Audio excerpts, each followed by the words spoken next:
Coming up in the Bahamas tonight, a man is shot and killed on his birthday. Stay tuned, we've got all the details. A police officer finds himself on the wrong side of the law. And hear what the Prime Minister predicted may happen for the next general election. The Bahamas Tonight starts now. Now in HD.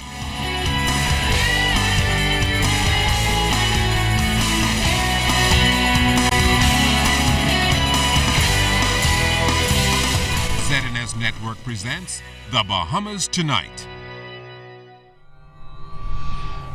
This portion of the news brought to you by BTC Every Day.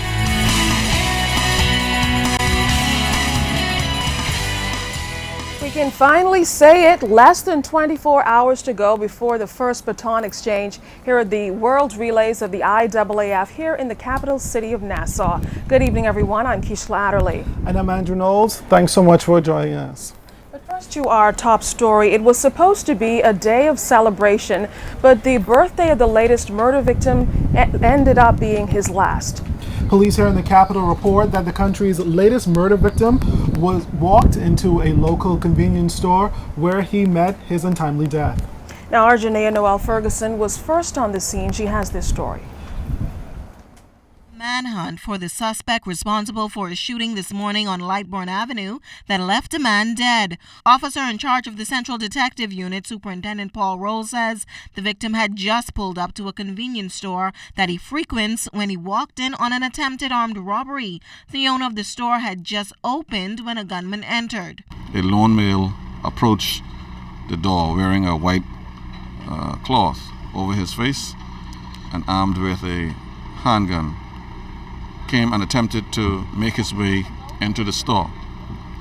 While this was going on, a patron pulled up, exited his vehicle and began walking towards the store. Upon seeing the patron, the assailant turned in his direction and fired a single shot, hitting him to the chest. In an effort to escape from the assailant, the patron ran to the rear of the store where he collapsed. The assailant was not able to take any cash from the owner or the victim, but ran in the direction of Saunders Road, where he made good his escape. When ZNS News arrived on scene around 6:30 a.m., the victim's body was still at the rear of the building. Police combed the area for evidence as they conducted their preliminary investigations. Bystanders who flocked to the crime scene said they heard a single gunshot ring out around 5:45 a.m. They identified the victim as Andrew Woods, who would have celebrated his birthday today. Our hearts go out to his wife, who is also here on the scene. We extend our condolences. Today is his 54th birthday, and so it's obviously a sad day for that family. Undertakers soon arrived to remove the body from the scene. Area residents said the community is normally a quiet one, and they were shocked to learn of the victim's passing. He reportedly lived on the Farrington Road area, not far from where the shooting occurred.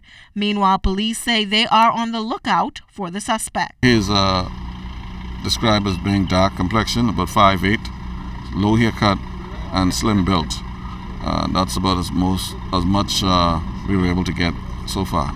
Now, if you have any information on this latest murder, you're asked to contact police as soon as possible. Janaea Noel Ferguson, ZNS Network News. A police officer finding himself on the wrong side of the law.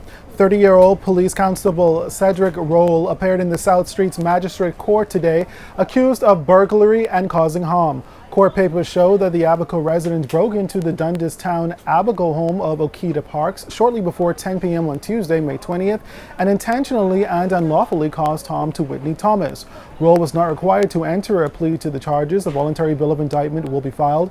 Bail was denied and he was remanded to prison. The case has been adjourned to July 9th. Now, because Roll is a police officer, Magistrate Andrew Forbes said he would inform prison officials of the status to ensure Roll's safety while incarcerated. Attorney Lennox Colby is representing Constable Roll.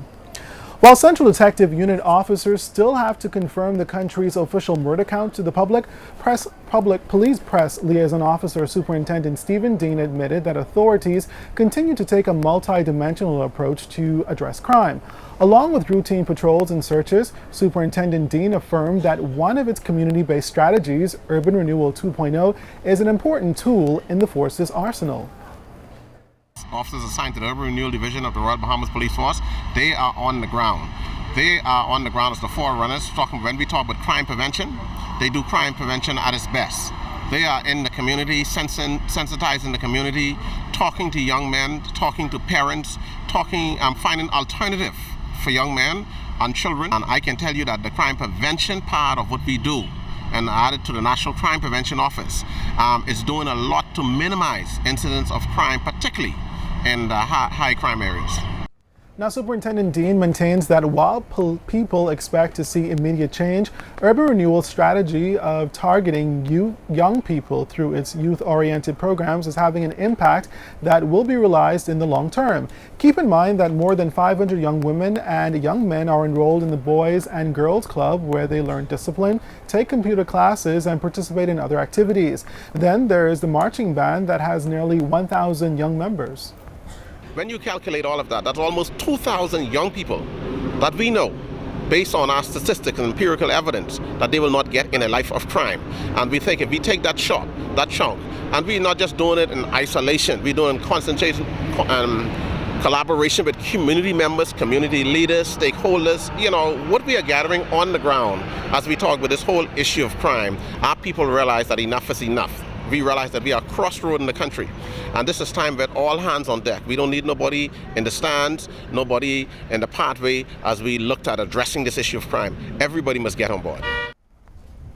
The police force is taking security seriously as we head into the IAAF World Relays here at the Thomas A. Robinson National Stadium. And police are adamant that a part of their mission is to recover as many illegal weapons and drugs as they can to ensure the safety of the thousands of people who will be attending the games. Cleopatra Murphy has more. Citations were issued and several persons arrested as police hit the streets ahead of the IAAF World Relays. The initiative is part of amped-up efforts to ensure maximum safety as thousands of Bahamians and visitors alike head to the Thomas A. Robinson National Stadium for the inaugural games this weekend. Assistant Commissioner of Police Leon Bethel spoke on their renewed effort. We have gone on an operation today where we will be looking at all offenders of the law. It's on two prongs. One, dealing with traffic offenders.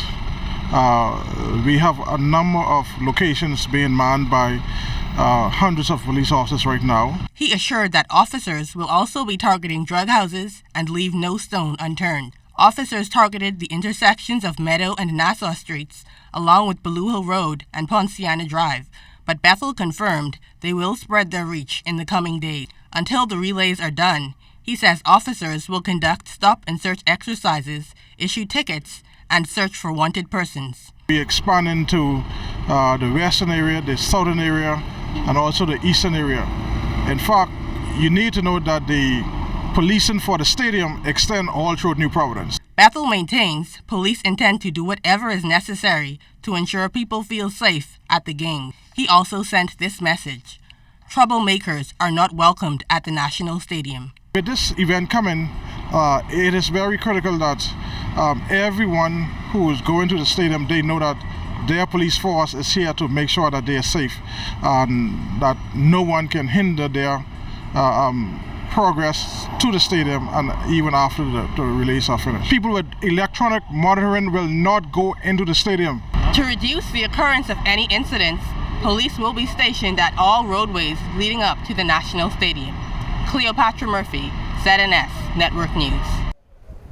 On Tuesday, June 8th, the ZNS Network will be premiering a reality show aimed at positively affecting at-risk youth. The 7-part series is called Shock Treatment, and it details the experiences of 22 teenage boys participating in the program organized by the Ministry of National Security. National security officials are hailing the program as an extreme preventative measure aimed at helping troubled youth by exposing them to the gritty reality of a life of crime. Our cameras were allowed unprecedented access throughout the journey. Here's a sneak peek.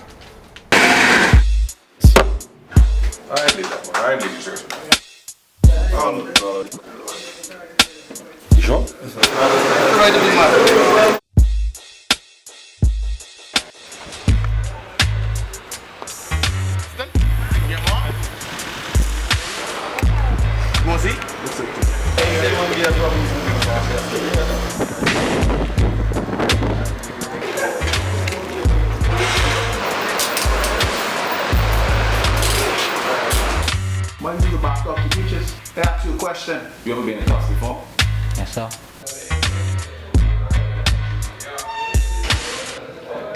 I ran to the park. I saw my 19-year-old son, this handsome young God-fearing man, on the ground. His brains was hanging out of his head. And you all like officers, like guards, guard me all right. And you all can do what you all want to do, right? That's how it is as a prisoner. That's what I am. You all see what I'm wearing? What I'm wearing. So what I tell you all about me? Well, still ahead tonight, the Urban Renewal team makes another visit to the inner city. And the best 6th graders on the island honored for their academic achievement. We'll tell you about other stories making news today when the Bahamas Tonight continues.